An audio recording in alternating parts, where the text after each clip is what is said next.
이번 주는 유독 짧게 느껴집니다. 위원님 바로 만나보도록 하죠. 위원님?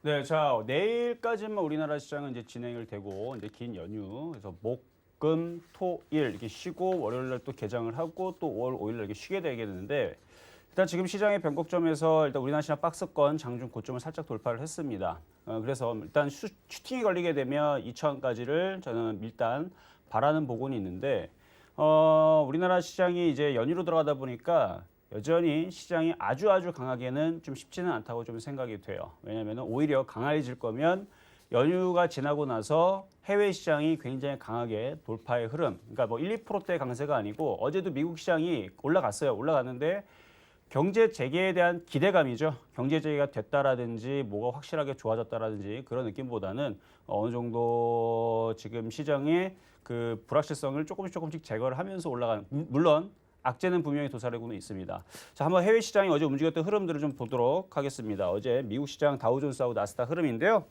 자, 일단 다우존스 같은 경우는 전고점을 아직 돌파를 하지 못했어요. 여전히 박스권에 머물고 있는 시장이고 나스닥에 비하면은 나스닥은 전고점을 돌파를 했거나 N자형 상승을 줬기 때문에 25,000과 26,000원 갈 수 있는 흐름은 남한은 있다. 근데 거기 찍고 나서가 문제입니다. 왜냐하면 시장은 상승장에서도 조정이라는 게 존재하기 때문에 올라오면 조정을 받게 돼 있어요. 나중에 우리나라 시장이든 미국 시장이든 특히 우리나라 시장 같은 경우는 나중에 조정을 받으면 저는 앞으로 굉장히 좋은 시장이 찾아올 거라고 예상을 합니다. 한번 조정을 받아야 돼요. 1,700이든 1,600에 한번 조정을 받고 그 이후에서는 굉장히 좋은 장세가 좀 찾아올 걸로 예상이 되는데 이유는 뭐 전 세계에 지금 돈을 많이 풀어놨고 우리나라도 이제 유동성이 풍부해지고 부동산 자금이 빠져나와서 증권 시장으로 들어오기 때문에 쉽게 그렇게 싸게 밑으로 빼질 못한다라는 그런 점도 있죠. 거기에다가 우리나라 시장의 IT 강국이라는 부분들, 앞으로 4차 산업혁명에 우리나라가 핵심 주도 역할을 한다라는 점, 이런 부분들, 이런 이제 기술주와 함께 우리나라의 그 기술 축적이 상당히 많이 되어 있고 선진 웬만한 나라에 비해서 우리나라가 떨어질 게 없다라는 게 일단은 저는 장을 좋게 만약에 빠지게 되면 좋게 보는 부분 중에 하나인데 분명히 조정을 한번 받고는 가야 됩니다. 그래서 지금 나스닥 같은 경우도 보게 되면 전고점을 돌파를 하긴 했어요. 근데 요거 하나만 돌파를 했고 일본 시장도 박스권이고요. 대만 시장, 독일 시장, 유럽 시장도 다 마찬가지입니다. 전고점을 돌파한 상황이 아니고요. 독일, 뭐 러시아, 뭐 뿐만 아니라 뭐 다른 해외도 유럽도 다 비슷한 상황인데 전고점을 돌파한 게 아니고 지금 박스권인 상황이에요. 만약에 박스권을 지금 만약에 얘네들 유럽 시장뿐만 아니라 독일이라든지 러시아라든지 이런 시장들의 전고점을 강력하게 돌파했다라 그러면 우리나라 시장은 오늘 지수 2,000을 돌파를 하고 2,100까지도 갈 수도 있을 겁니다. 근데 아직 유럽 시장과 미국 시장이 애매하게 움직여져요. 전날도 아마 그 경기 재개에 대한 기대감도 이슈가 오늘 처음 나왔던 게 아니죠.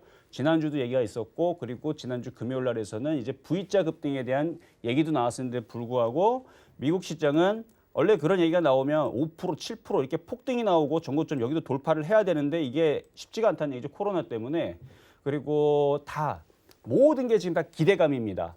뭐 지금 경기 회복이 됐다. 뭐 실업률이 지금 줄어들고 있고 지금 2,200만 명이 아니고 지금 실업률이 1,000만 명이 줄어들어서 지금 뭐 거의 일자리를 되찾고 있다. 혹은 지금 반도체 애플이라든지 뭐 지금 뭐 CPU 가격이라든지 램 가격이 다 회복을 되고 있고 지금 뭐 경기가 엄청나게 좋아지고 있다가 아니고 그렇게 되지는 않았지만 지금의 악한 굉장히 안 좋은 상황이 최악의 국면이 지나가고 있다 정도의 느낌으로만 지금 움직여주고 있는데 사실 이 타격은 이제 2분기 내지는 이제 3분기, 4분기에서 이제 이후에서 후폭풍이 이제 찾아올 수 있다라는 그런 우려도 도사리고 있기 때문에 지수가 어느 정도 올라가 있는 상태에서는 항상 조정을 받을 거를 염두를 해야 됩니다. 근데 조정을 받는다 그래서 여러분들이 겁먹지 마시고 조정을 받으면 나중에서는 싸게 좋은 종목들 특히 저는 IT 섹터 군들을 싸게 사자라는 전략은 계속인데 어쨌든 간에 우리나라 시장은 내일로 해서 자 우리나라 시장 차트입니다. 자 내일로 해서 마무리가 되고 해외 시장이 이제 빠지게 되면 그동안 올라갔으면 항상 이런 얘기가 있죠.